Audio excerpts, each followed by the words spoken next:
Alors l'association a réussi à obtenir l'annulation du permis de construire par le tribunal administratif de Nantes. Le maire a délivré un nouveau permis de construire. Donc les travaux continuent actuellement et l'association... Alors le réchauffement climatique, on en parlait à l'époque et aujourd'hui il est au cœur des débats. Mais il y a 30 ans, l'actualité principale en matière d'environnement, figurez-vous, c'était l'apparition, et ça va vous rappeler des souvenirs, l'apparition d'un trou dans la couche d'ozone. Et on parlait que de ça. Et Isabelle Bouloc revient sur cette découverte très médiatique en 1985.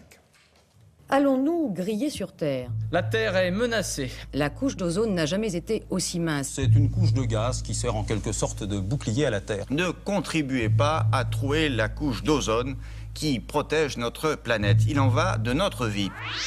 En effet, sans cette couche d'ozone qui filtre les rayons UV très nocifs émis par le soleil, la vie sur Terre ne serait pas possible. La découverte il y a 30 ans du trou dans la couche d'ozone est donc plus qu'inquiétante.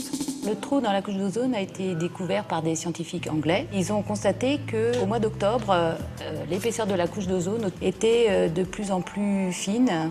Et au début, ils se sont dit que c'était leur instrument de mesure qui ne fonctionnait pas bien. Donc ils ont fait retourner leur instrument de mesure en Angleterre, ils l'ont testé.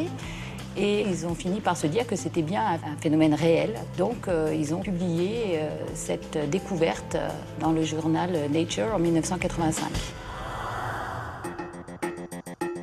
Le trou dans la couche d'ozone a pu atteindre 25 millions de kilomètres carrés en 2006 et cette diminution est de l'ordre de 50 à 60% de l'épaisseur de la couche d'ozone qu'elle avait avant les années 1970.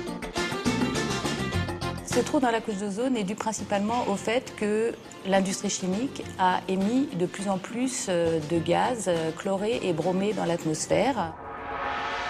On est tous un peu responsables de ce trou dans la mesure où ces gaz sont utilisés par exemple dans la réfrigération ou dans la climatisation. Une responsabilité assumée en 1987 par 24 pays qui signent le protocole de Montréal, un texte qui prévoit la réduction puis l'interdiction des émissions de CFC, les chlorofluorocarbones. En 2010, ce protocole sera ratifié par les 197 pays des Nations Unies.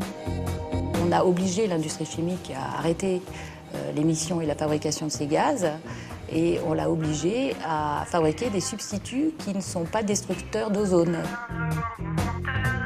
Selon les scientifiques, le trou dans la couche d'ozone sera entièrement comblé dans un peu plus de 40 ans. Le protocole de Montréal est donc un vrai succès. En sera-t-il de même de la conférence des Nations Unies sur les changements climatiques qui aura lieu à Paris en décembre? Ça semble plus compliqué. Merci beaucoup.